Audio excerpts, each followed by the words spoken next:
Dante Alighieri. T.S. Eliot was perhaps one of the most important 20th century postmodern poets. He was so important, in fact, that though he was born in St. Louis, he eventually moved to England, and to this day, both the United States and England claim him as their own.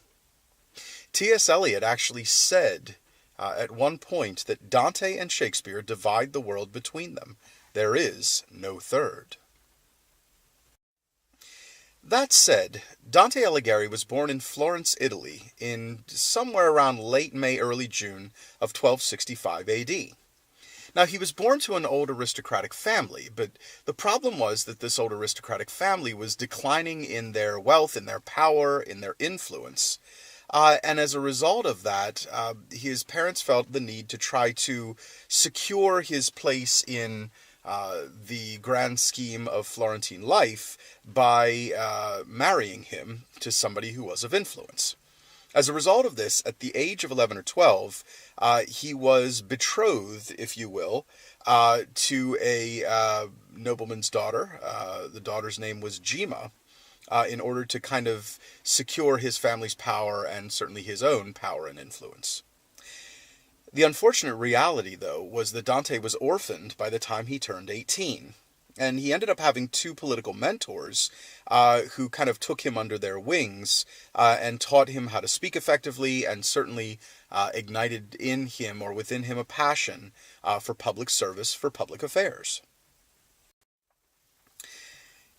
The reality is that even though Dante was betrothed to Gemma, he fell in love with another woman at what, according to history, is a very young age.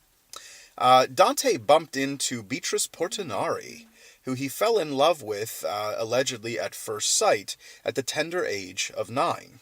Now, Beatrice was the daughter of Falco Portinari, who was a very wealthy and powerful aristocrat in Florence at that time. She couldn't date and didn't certainly show tremendous interest in Dante because she had her own arranged marriage, similar to the one that he had. And the reality was that after the age of 18, certainly when Dante was orphaned, he saw her often in kind of public circles, but he never actually had an intimate relationship with her at that point in time. Dante never actually ended up pursuing her, both because of his arranged marriage and the reality that she died at the tender age of 25.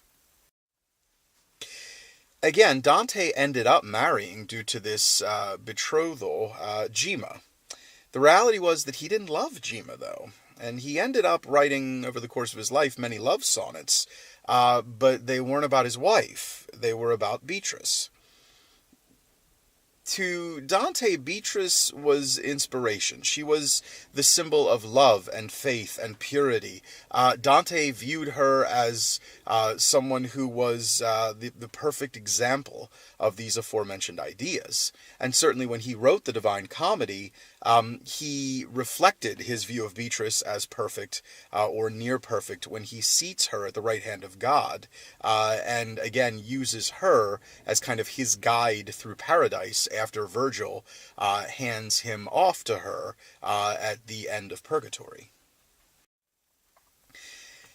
While Dante's love life was obviously somewhat rocky, he was well educated, certainly, despite the fact that he was orphaned. Those two mentors, as I mentioned, helped to educate him, helped him to be well-spoken, and gain some influence, and he was well educated in science, in literature, and in music.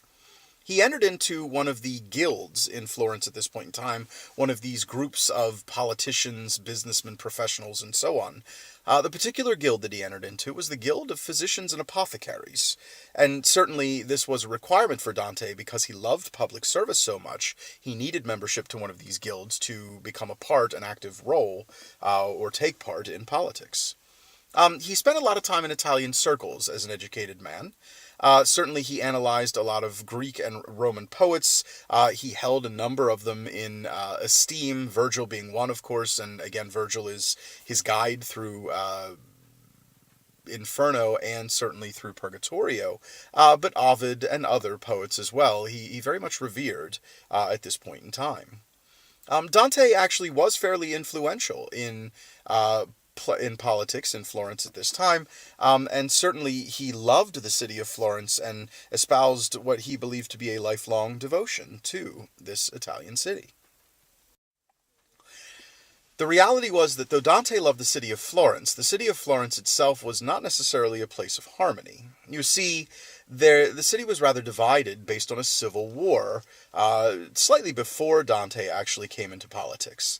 There were a number of different groups. The two groups that were at odds with one another were the Guelphs.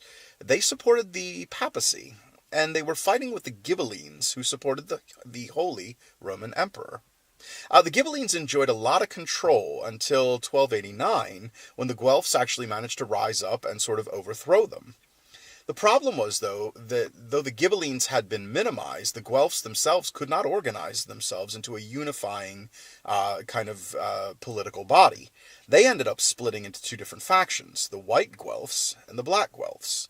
The White Guelphs were merchants, bankers, manufacturers, and certainly they opposed the church's involvement in politics, while the Black Guelphs were what was left of the feudal aristocracy, and certainly they supported the papacy accordingly.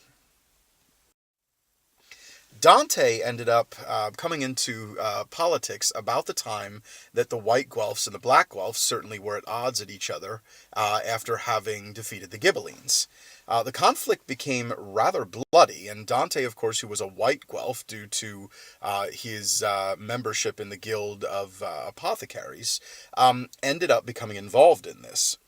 Because Dante was a White Guelph and the Black Guelphs ended up taking control, they ordered Dante, because of his alliance with the opposition, to pay a very large restitution, essentially to fork over the majority of his life savings. Dante refused and ended up receiving a sentence of banishment. He was allowed to live in Italy, but he was not allowed to ever return to the city he loved, the city of Florence. If he did, he would allegedly have been burned at the stake. The reality was that, again, because the Black Guelphs supported the papacy, they supported Pope Boniface VIII. He was believed, if you look through history, to be a rather corrupt pope. And not only was Dante banished from politics and literally from residence in Florence at this time, but the Pope went one step further and actually excommunicated Dante from the Roman Catholic Church.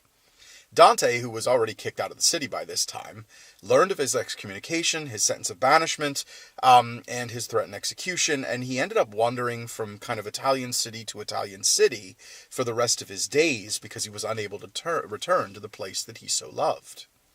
It is believed that while Dante was in Ravenna, that he contracted malaria and did die, but certainly not before he wrote the Divine Comedy.